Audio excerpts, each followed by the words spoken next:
to hasten the vetting and approval of Data Commissioner in order to roll out the cards officially.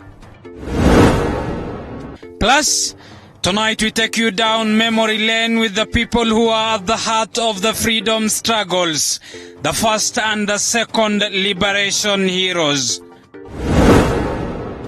And who cannibalized the baby?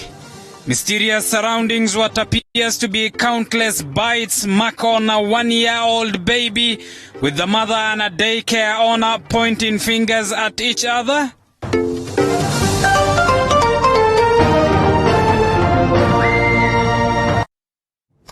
Tonight of all nights, Anne Wairimu is a sign language interpreter. TV47 News Tonight with me, Abu Bakar Abdullahi, begins right now. To our top story. President Uhuru Kenyatta has yet again said it is time for constitutional change. Addressing the 57th Mashujaa Day celebrations in Kisii County today, President Kenyatta blamed the current constitution for what he termed as lack of inclusion. And as Elizabeth Mutuku now reports, Deputy President William Ruto, who was at the event, faulted the report, saying what is needed is a robust national conversation for all.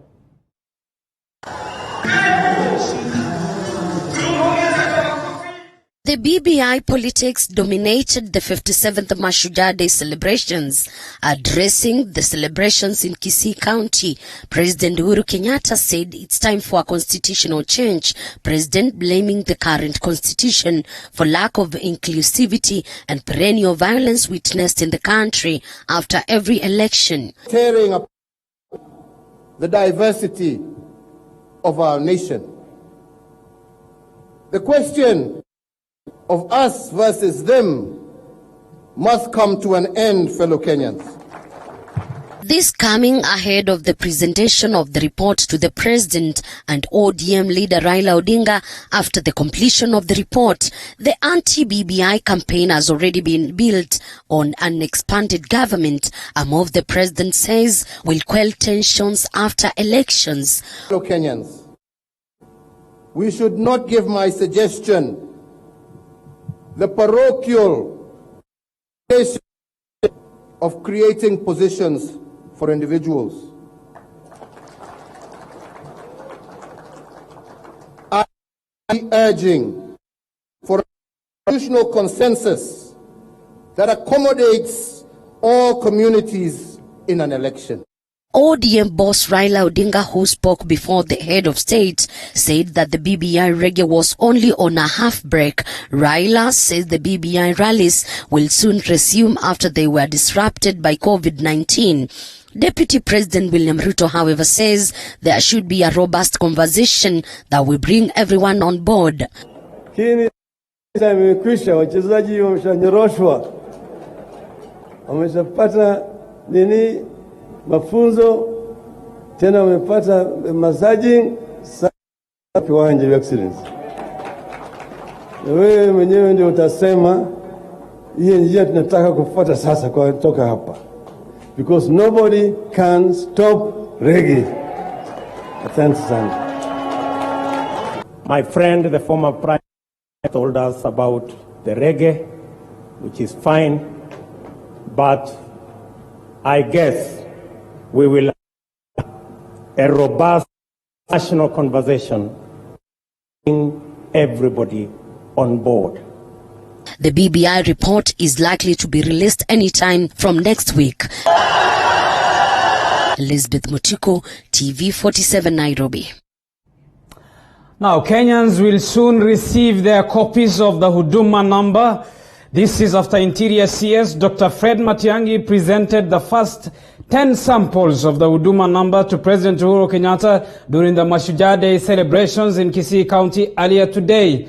And as our reporter Musa Salah explains, the new cards will be rolled out once the National Assembly approves the appointment of Immaculate Kasait as Kenya's first ever Data Commissioner.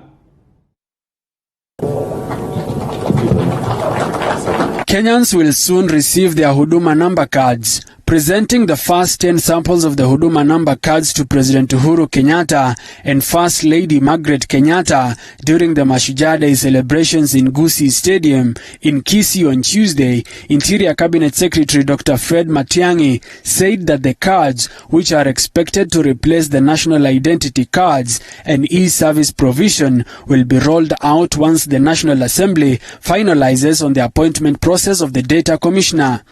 You and the First Lady will be the first recipients of the Sambo Huduma card,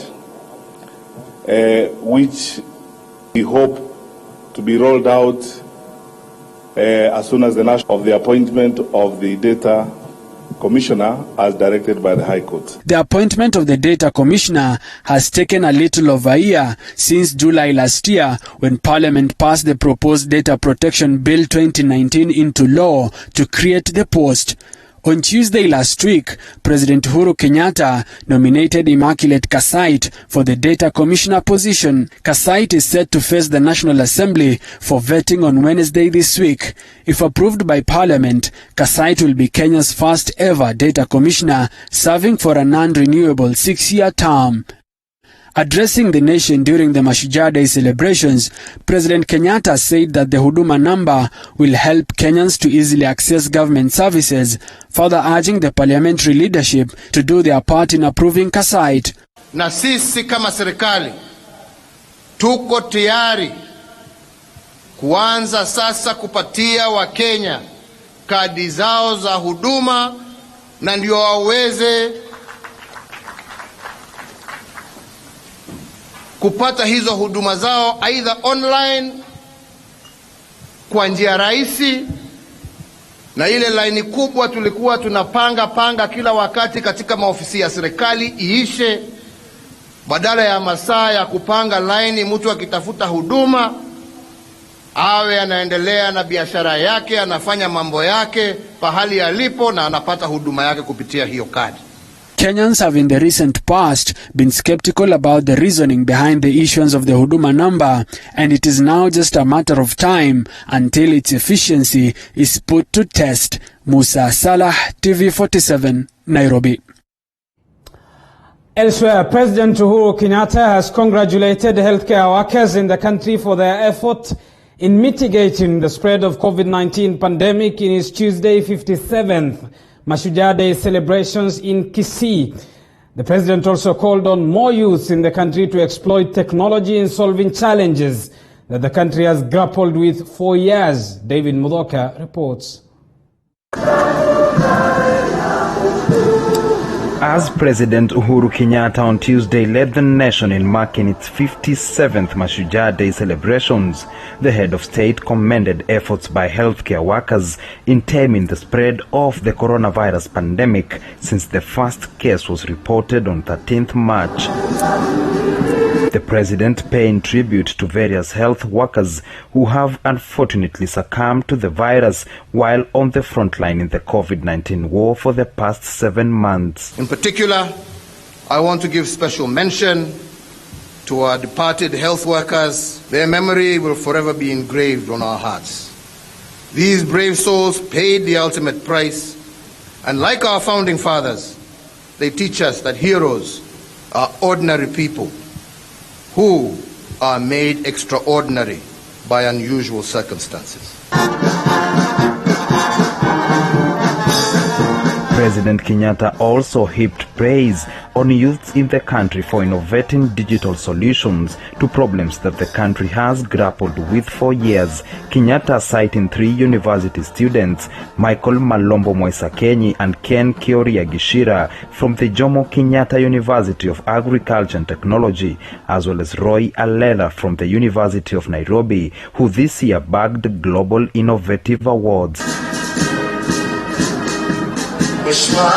While the former came up with a robotic weeding machine, the latter has invented smart gloves that auto-translate sign language into speech.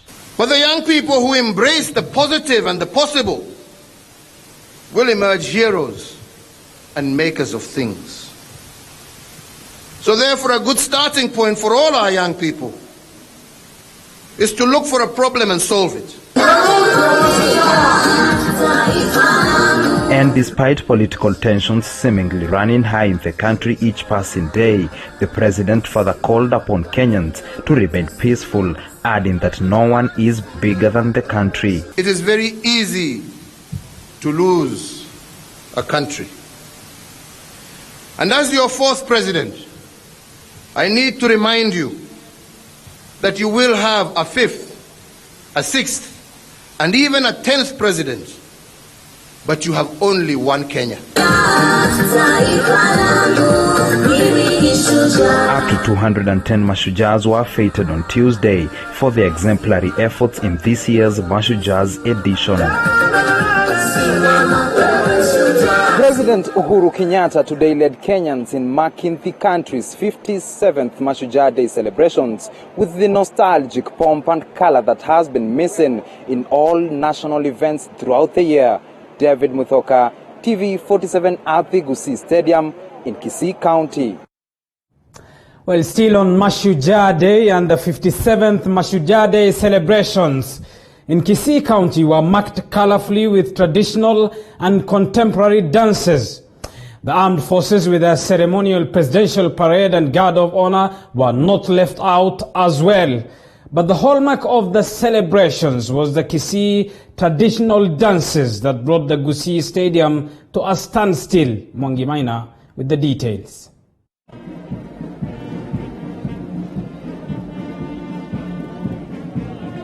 It was the grand entrance of the military parade to the Gusii Stadium during the 57th Mashujaa Day celebrations, a meticulous display by the joint units of the Kenya Defence Forces and the Kenya Police.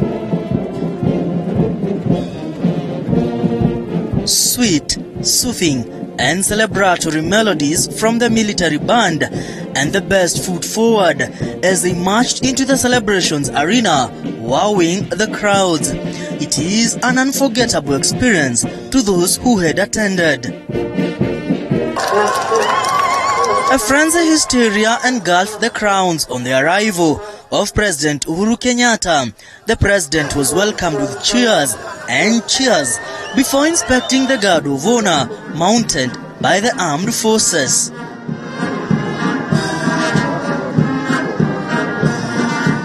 The celebration stood out from the traditional Ekegusi prayers Uhuru Kenyatta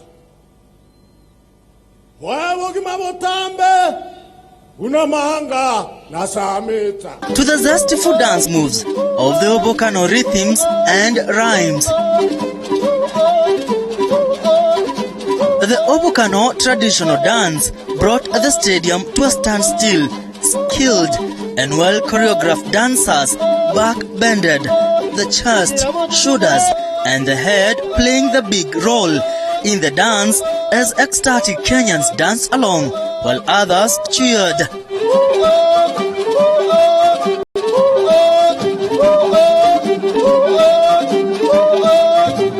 President Uhuru Kenyatta and other leaders enjoying every moment of the entertainment, joining thousands of Kenyans in singing along songs that praised Kenya's heroes and heroines. No one was left behind.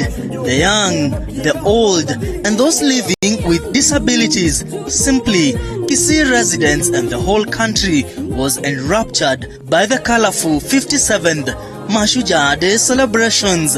Mwangi Maina, TV47, Nairobi.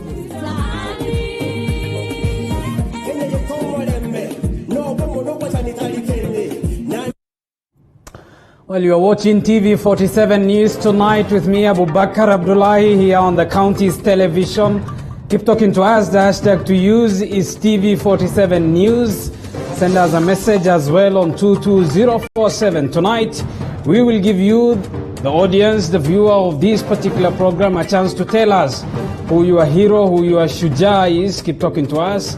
Send us a message. We'll be able to read and give them a shout out on this broadcast. Time for us to take a short break. We still have a lot lined up for you. We'll be back after this break. Stay tuned.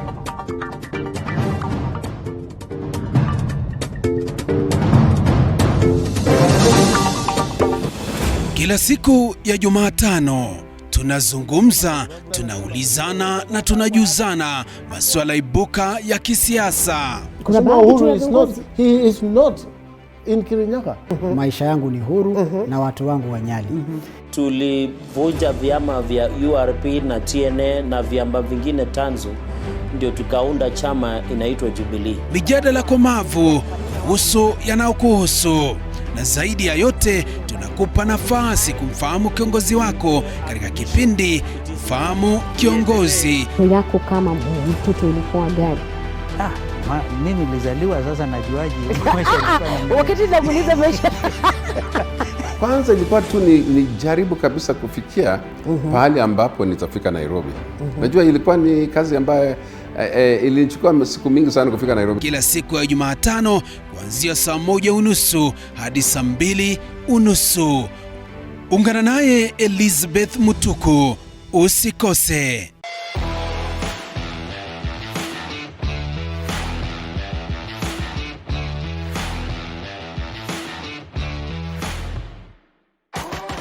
It is said that cooking is one of the greatest gifts you can give those you love, because nothing brings people together like good food. Join Chef Hamadi every Sunday at 6:30 p.m. as he teaches us some simple and quick recipes, only on The Throwdown. You are the mighty God, the great I am. Hallelujah, hallelujah. This and every Sunday, TV47 brings church straight to your home. Come, worship straight from your home as we bring you the Sunday church service at the All Saints Cathedral from 11 a.m.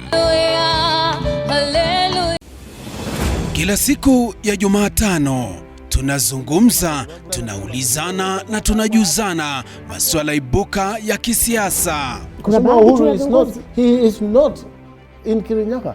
Maisha yangu ni huru na watu wangu wanyali.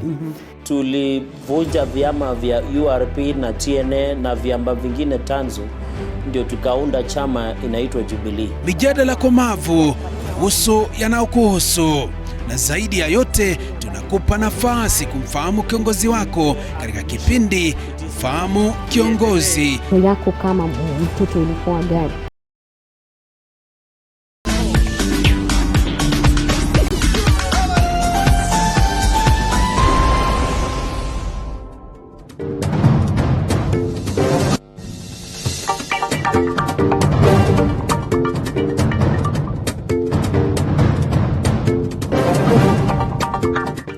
Welcome back to TV47 News Tonight with me, Abu Bakar Abdullahi, here on the county's television, where your voice and opinion matters. And as earlier stated, tonight we are asking you who your Shuja, your hero is. Keep talking to us. The hashtag to use is TV47 News. Send us a message on 22047. And Nixon says, say hi to my Shujas, my dad Benson and mom Gladwell for bringing the six of us well. And to my best friend Susan Mburu, that is Nixon. On Facebook, Amos says he's watching from Eldoret. Geoffrey Kosgei says tuned from Karen. Emmanuel Simuyu says tuned right now live from Kihoto, Naivasha. TV47 iko juu sana. Justus Wafula says watching from Busia border. Enos says you are Shuja, happy Mashuja Day. So are you too, Eno. And let's get to some more news. An parent in Nairobi's Dagoretti South remains in anguish after her 1-year-old daughter was injured and left scarred while at a day school last week. She suspects the injuries may have resulted from bites and pinches and not a skin disease for her daughter had suffered a while back. Nanok Lorraine with the details. It is in Nairobi's Dagoretti South Estate where this mother by the name Phoebe Lihasi drops a 1.5-year-old daughter at this daycare center before she begins her day's job. Phoebe is now in agony following her daughter's bruises on her chest, which she suspects were caused by bites and pinches in this daycare a week ago, and not a skin disease the young one suffered from while she was still an infant. Maybe ni ye mwenyewe ndo huwa anapinch watoto but hataki ajulikane, ama ni watoto wengine na hana habari nayo. Juu kwa nini mtoto amefanyiwa hivi na hakuwa anajua? Ajui paka mimi nikuje ni mzazi nikuje na mtoto ndo sasa niende nimueleze ndio ashtuke. She says this is not the first case of physical injuries that has been reported linked to this daycare, saying a case of a young boy getting ear injuries has been reported in the past. Kaniambia mtoto wangu alikuwa anaumwa masikio, nikamwambia ukweli? Akaniambia huwa alikuwa anaumwa masikio, but vile nilienda nika-complain, saizi sionangi hizo vituko zikifanyika kwa mtoto wa. Ndio nikamueleza na wangu nimeanza kuona difference sana.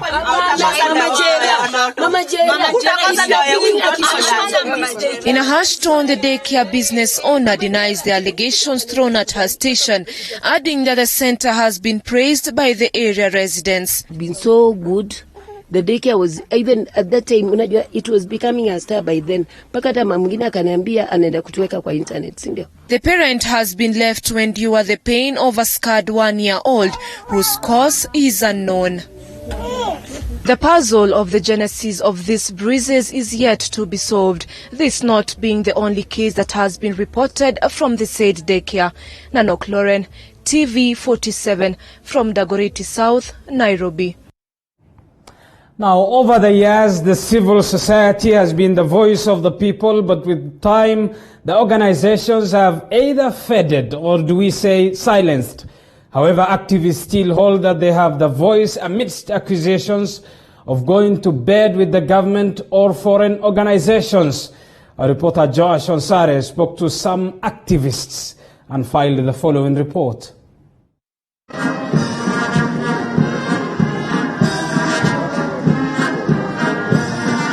As the country marks the 57th Mashujaa Day, the zeal of the civil society and activists in the country seem to have faded, with many claiming that the activists and the civil society is on the government's payroll. Others argue that they have been intimidated or silenced. But is there anything to celebrate in for the modern day activists? Because you have seen people struggling against all odds to send their kids to school, to do whatever.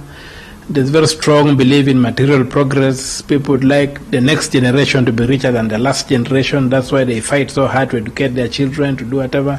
So that drive within the Kenyan, for me, is the thing I celebrate most. The Mashujaa and the Mamambogas here on the ground who on a daily basis make sure our economy is actually growing. Our Shujaas are the watchmen who are here on a daily basis. There is nothing to celebrate. Our heroes are forgotten. Our stomachs are hungry. Our schools have no desks. Our hospitals have no medicine. Our money has been stolen. There's nothing to celebrate. They have, however, denied claims of being silenced by the government, especially on issues questioning the authority.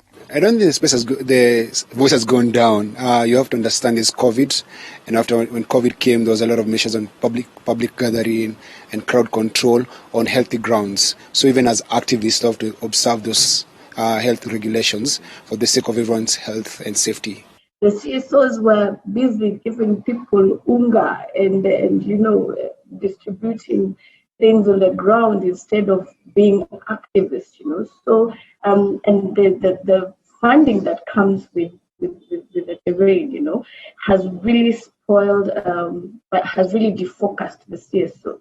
Our organizations have become bureaucracies, so that there are small governments out of government, and sometimes that has really been a big problem, because this guy today will be in civil society, tomorrow he can apply and move to a bank, whatever. So he's a career fellow. He has no convictions, and most of them are like that. If you still have convictions and get out of the way, but most are just career-oriented people. Some, like Boniface Mwangi, tried a hand in politics but were rejected at the ballot. The policy priorities. And who makes the budget? The politicians, you see.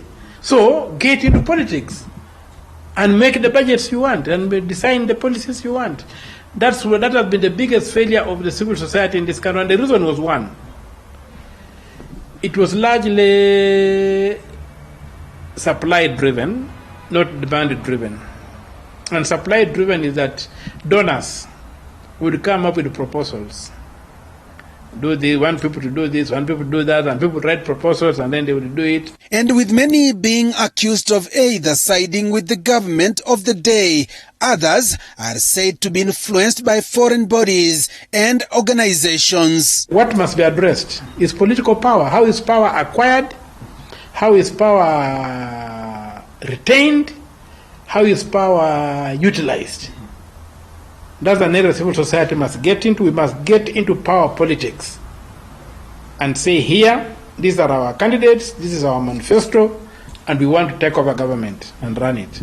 If it's issues of governance at the national and at the county level, how can you use your vote? How can I use my vote to ensure that we vote in leaders who advance the nation and who do not destroy it or put it to waste through looting and corruption? We thought that we had seen tougher times during the Moi era, but really this current regime has really taken, clawed back the gains and freedoms that people fought for, you know. So anyone who's not singing, the same song as the government of the day is actually an enemy of the government. So, there have been attempts to stop me in what I do. I even got beaten up once, nearly lost my life. But basically, intimidation is a word maybe that does not exist in my vocabulary. If I get convicted that something needs to be done, I'll do it come rain or sunshine. But I'm not suicidal. I'm very conscious about my life. I'm very conscious of how I live, what hours you'll find me out, where you'll find me eating, which kind of company I keep, how I travel. I'm very, very cautious. For some, there has been steps taken in strengthening activism in the country. You too are a shuja when you step out and do what is right for this country. So in what way? It's a day to reflect. What can you and me do to put things right where we think they are wrong? This country has performed extremely well, comparatively. But there's a lot of room for growth in terms of even the local societies, the local communities. Poverty at the grassroots level is acute. We need an agenda to deal with that poverty. Joash Onsare, TV47, Nairobi. Thank you, Joash Onsare, for that detailed report. You're watching TV47 News Tonight with me, Abu Bakar Abdullahi. Time for us to take another short break. We'll be back with more news after this break. Don't go too far.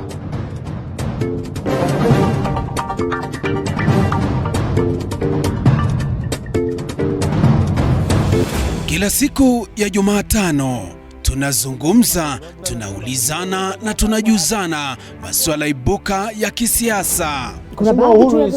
He is not in Kirinyaga. Maisha yangu ni huru na watu wangu wanyali. Tulivunja vyama vya URP na TNA na vyama vingine tanzu, ndio tukaunda chama inaitwa Jubilee. Mijadala komavu kuhusu yanayokuhusu, na zaidi ya yote tunakupa nafasi kumfahamu kiongozi wako katika kipindi Fahamu Kiongozi. Yako kama mtoto ilikuwa gari. Mimi nilizaliwa, sasa najuaje wakati namuuliza maisha. Kwanza ilikuwa tu ni jaribu kabisa kufikia pahali ambapo nitafika Nairobi. Najua ilikuwa ni kazi ambayo ilichukua siku mingi sana kufika Nairobi. Kila siku ya Jumatano kuanzia saa 1:30 hadi saa 2:30. Ungana naye Elizabeth Mutuku. Usikose.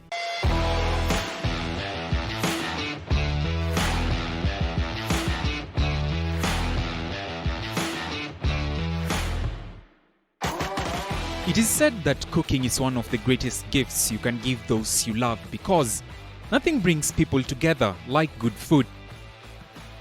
Join Chef Hamadi every Sunday at 6:30 p.m. as he teaches us some simple and quick recipes, only on The Throwdown. You are the mighty God, the great I am. Hallelujah, hallelujah. This and every Sunday, TV47 brings church straight to your home. Come, worship straight from your home as we bring you the Sunday church service at the All Saints Cathedral from 11 a.m. Kila siku ya Jumatano tunazungumza, tunaulizana na tunajuzana masuala ibuka ya kisiasa. He is not in Kirinyaga. Maisha yangu ni huru na watu wangu wanyali.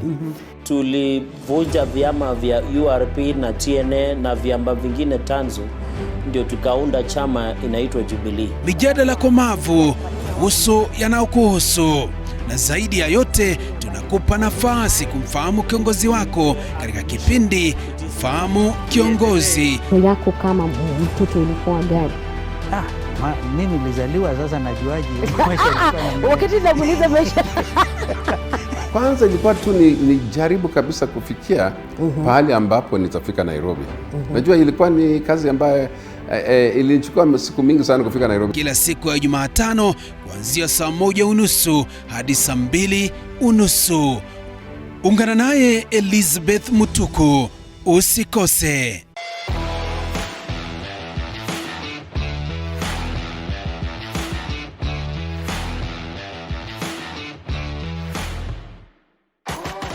It is said that cooking is one of the greatest gifts you can give those you love because nothing brings people together like good food. Join Chef Hamadi every Sunday at 6:30 p.m. as he teaches us some simple and quick recipes, only on The Throwdown.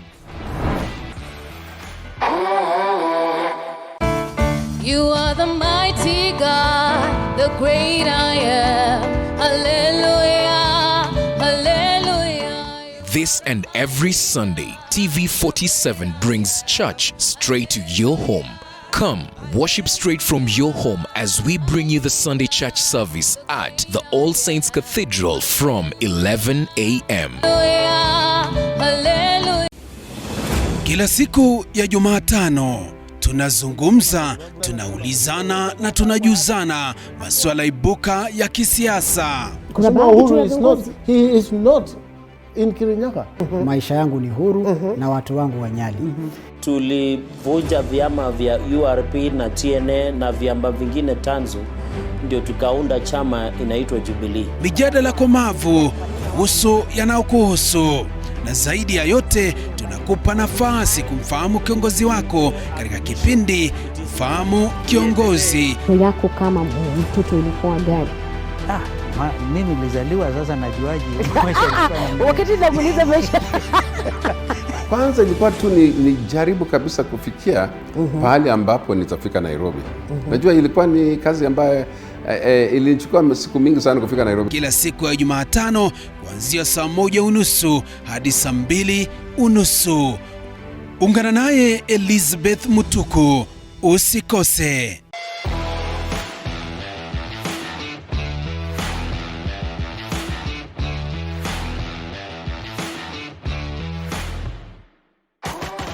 It is said that cooking is one of the greatest gifts you can give those you love because nothing brings people together like good food. Join Chef Hamadi every Sunday at 6:30 p.m. as he teaches us some simple and quick recipes, only on The Throwdown. You are the mighty God, the great I am. Hallelujah, hallelujah. This and every Sunday, TV47 brings church straight to your home. Come, worship straight from your home as we bring you the Sunday church service at the All Saints Cathedral from 11 a.m.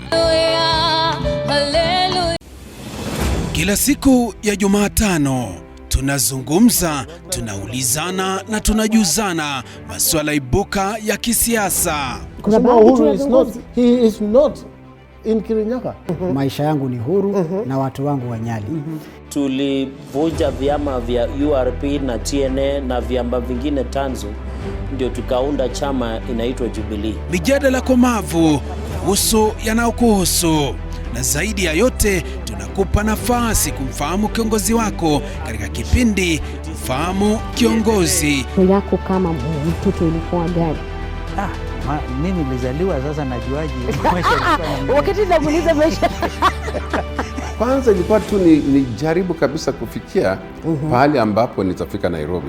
Najua ilikuwa ni kazi ambayo ilichukua siku mingi sana kufika Nairobi. Kila siku ya Jumatano kuanzia saa 1:30 hadi saa 2:30.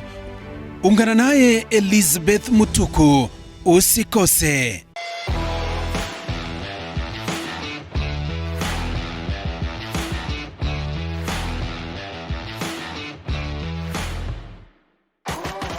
It is said that cooking is one of the greatest gifts you can give those you love because nothing brings people together like good food. Join Chef Hamadi every Sunday at 6:30 p.m. as he teaches us some simple and quick recipes, only on The Throwdown. You are the mighty God, the great I am. Hallelujah, hallelujah. This and every Sunday, TV47 brings church.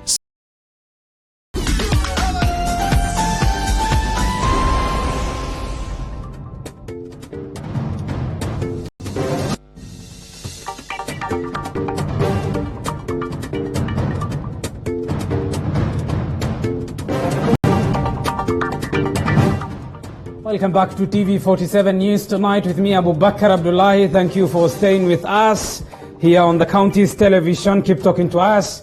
The hashtag to use is TV47 News. Send us a message as well on 22047. The question we are asking you tonight is, who is your Shuja? Tell us who your Shuja is and why they are a Shuja to you. Keep talking to us. Let me sample some of your views. Elisha Taru says, tuned. Nancy says, watching from Kiambu. That is Nancy Kariuki. Seth Kavogi says, watching from Kisumu. My hero is my late mom, who took over the role of a father when I was in a Form 1 after my father's death. Indeed, Seth, your mother is a Shuja. And let's get to more news as you share with us who your Shuja is. And as today the country marked 57th Heroes Day, there are many heroes who fought and worked hard to attain the freedom we enjoy today. Our reporter Zainab Mohammed caught up with two of those heroes who actively participated in the first and second liberations and prepared the following special report. As Kenya celebrates Mashujaa Day today, we meet up with two heroes who participated in the first and the second liberation for Kenya's independence.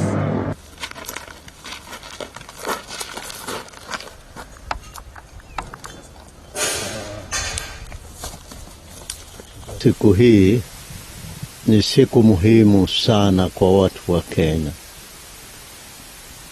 kwa sababu siku hii ndio siku ambayo watu wa Kenya waliamua kuikomboa nchi yao kutoka utumwa wa wabeberu. Ninakumbuka sana kwa sababu mambo mengi ambayo yalikuwa yakifanywa na mbeberu ni mambo ya kudhulumu watu wa Kenya. Na kwa sababu tulijitolea kuondoa kabisa dhuluma hizo, basi ni lazima kila wakati mpaka kufa kwangu kukumbuka mambo hayo na kufurahia siku hii. Mimi katika organization ya Mau Mau Liberation Struggle Mass Movement, mimi nilikuwa strategist. Nilipewa kazi hiyo na watu kutafuta jinsi gani tunaweza kuenlist watu wengi iwezekanavyo katika vita vya Mau Mau against wazungu. Ilikuwa vile vile nimeulizwa, tafuta njia yoyote tunaweza kupata silaha, kwa sababu huwezi kupigana na adui kwa mikono mitupu. Mimi nilishikwa, walijua hiyo kazi ndio ninafanya, na walinishika 1953 na nikawa detained, na kazi ambayo tulikuwa tufanya hapo katika detention yote, one ni kupigwa kwa njia yoyote ambayo unaweza kupiga wanyama, ni kunyimwa chakula, ni kunyimwa kuonwa na madaktari. Tulikuwa tunaulizwa to give up, kwa hivyo tunaweza kuachiliwa. But we were very hard. Hakuna njia ambayo sisi tunge confess, hakuna njia ambayo tunge give up. Tulikuwa hard nuts, kwa sababu tulisema ni kufe ndani ya jela au nirudi nyumbani nikiwa na freedom ya nchi ya Kenya. Na tulirudi tukiwa nayo.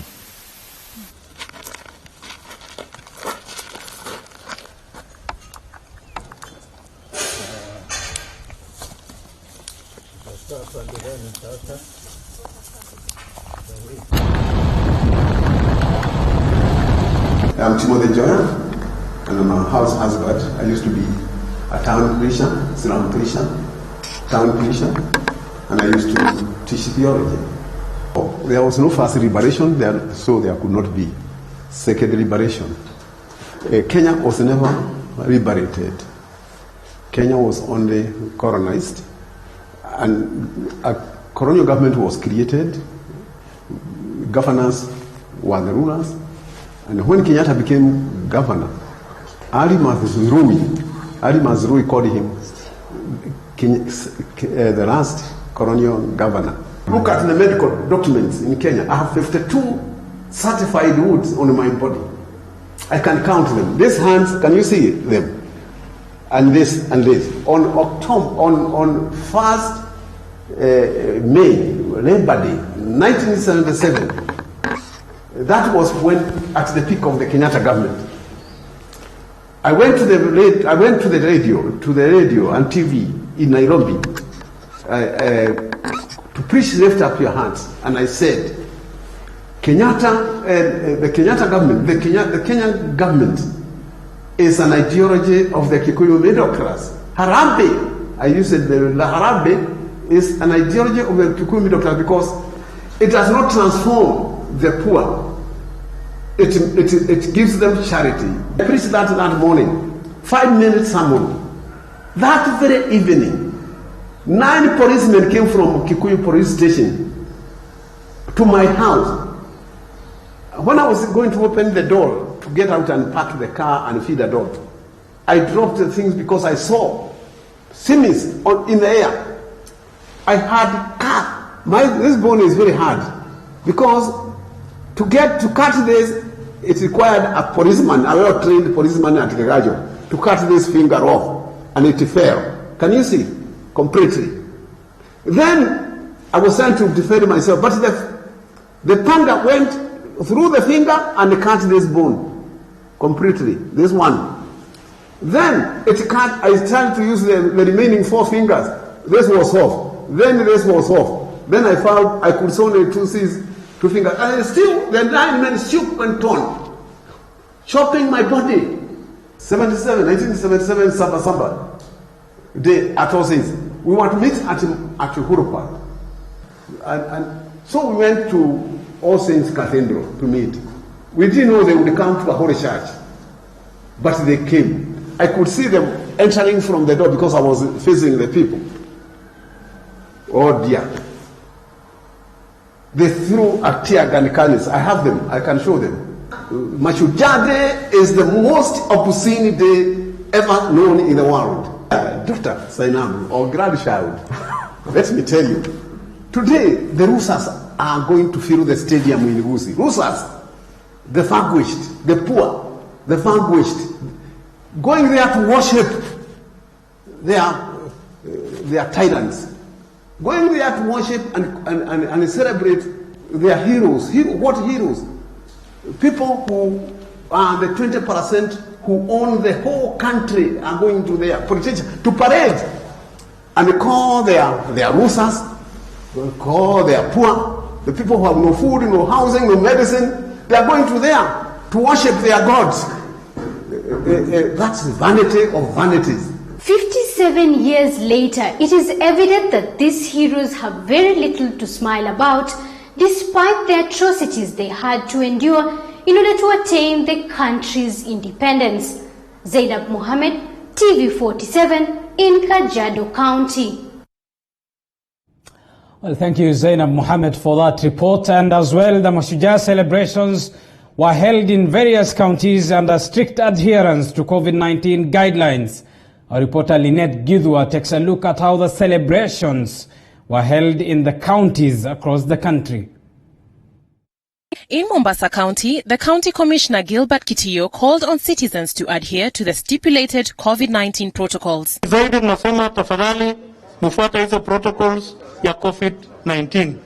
Tumefungua sehemu nyingi including Mama Ngina hapa. Hata ukija hapa tafadhali kuja na mask na sanitizer na unao mikono kwa sababu haitakuwa na manufaa kufungia watu ndani. And in Nyandarua County, County Commissioner David Lepar Morijo has raised alarm on the increase of teenage pregnancies that erupted during the long holiday as a result of the COVID-19 pandemic. The celebration was presided over by Governor Francis Kimemia. Mashifu na assistant chiefs mahali mko, kama kuna mtoto alipata mimba katika sehemu yako, ukitoka hapa leo jaribu kujua ni nani alihusika na ili tuweze kuchukua hatua inayofaa. The celebrations also took place in Uasin Gishu County, where Deputy Governor Daniel Chemno and County Commissioner Stephen Kihara have called on the safety officials to implement the Ministry of Health guidelines. Numbers are rising each day. When the government opened up the economy, tuliassume ya kwamba corona imeisha. Waje niwatangazieni. Corona, idadi ya watu wanaoambukizwa inapanda. In Murang'a County, Commissioner Mohammed Bare has urged parents to advise their children against being used by politicians to cause violence. Hawa vijana wa kazi mtaani, and all the youth of Kiharu and Murang'a, these are not stones to be thrown in the political pendulum. Trans Nzoia County, County Commissioner Sam Ojwang called on politicians to tone down on their political rhetoric and be patient as they wait for the release of the BBI report. Kiomba wanasiasa ama viongozi wetu mbalimbali wawe tu na subra, kwa sababu rumors mingi wamesoma hii, wamesikia lile, haina haja ya kuwa na cheche za maneno. Wangoje mtukufu rais apokee ile document ya BBI. And in Kiambu County, County Commissioner Wilson Wanganya announced that the administration is in the process of using different modes of technology in the fight against drugs and illicit brews. Haijaisha hapa Kiambu. Jana County Security Committee imekutana na timu ya Gatundu South, na tukaongea kwa the whole day vile tutamaliza pombe. Kwa sababu in this county hata ukimaliza wapishi wale ambao wana transport illicit brews, chang'aa na zingine wanaendelea kuleta. And I want to appeal to the public, msinyamaze wakati pombe inaharibu watoto wenu. In Narok County, Emurua Dikir MP Johanna Ngeno has urged the government to ensure full inclusion of all citizens within the BBI report. Kama iongelelei mashamba ya watu ambao walinyang'anywa, kama iongelelei equality in Kenya, kama iongelelei maslahi ya vijana kwa kazi, kama iongelelei mambo ya wheelbarrows na mgogoteni, my friend, Hiyo kitu tutaitupa. In Kajiado County, 20 individuals including paramount chiefs and spiritual leaders were feted for their achievements and contribution to the community. Stanley Shabashina Oloitipiti, a long-serving cabinet minister. Also in the same league is Professor George Sachoti, a long-serving cabinet minister and vice president of the Republic of Kenya. In Garissa County, Governor Ali Korane has vowed to support the BBI report. He says the report will help unite Kenyans. Nyuma ya Mheshimiwa Rais Uhuru Kenyatta, nyuma ya Mheshimiwa Raila Odinga, nyuma ya BBI, tunaiongojea. And finally, Bungoma County Governor Wycliffe Wangamati has urged the citizens to stay safe and know that COVID-19 is real. He says he has been under quarantine for 14 days following infection of the virus. Anajua watu wengi hawajaniona karibu siku 14 kwa sababu daktari aliniambia lazima nifanye self isolation. Sasa hivi wamenipatia ruhusa ya kutembea na kuinteract na watu wa Bungoma. Lakini la muhimu ni lazima tujue corona iko. The Mashujaa Day celebrations were held in various counties in the country. Lynette Gidwa, TV47.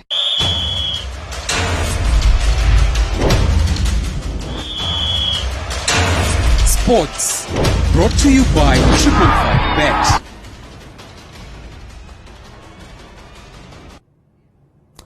Let's get to the world of sports now, and Harambee Stars head coach Francis Kimanzi and a section of his technical coaching staff have left their role in the team by mutual consent. This according to a statement released Tuesday morning by Football Kenya Federation, FKF.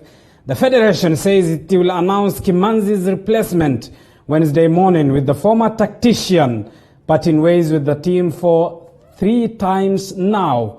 Our reporter Dennis Otieno tells us more.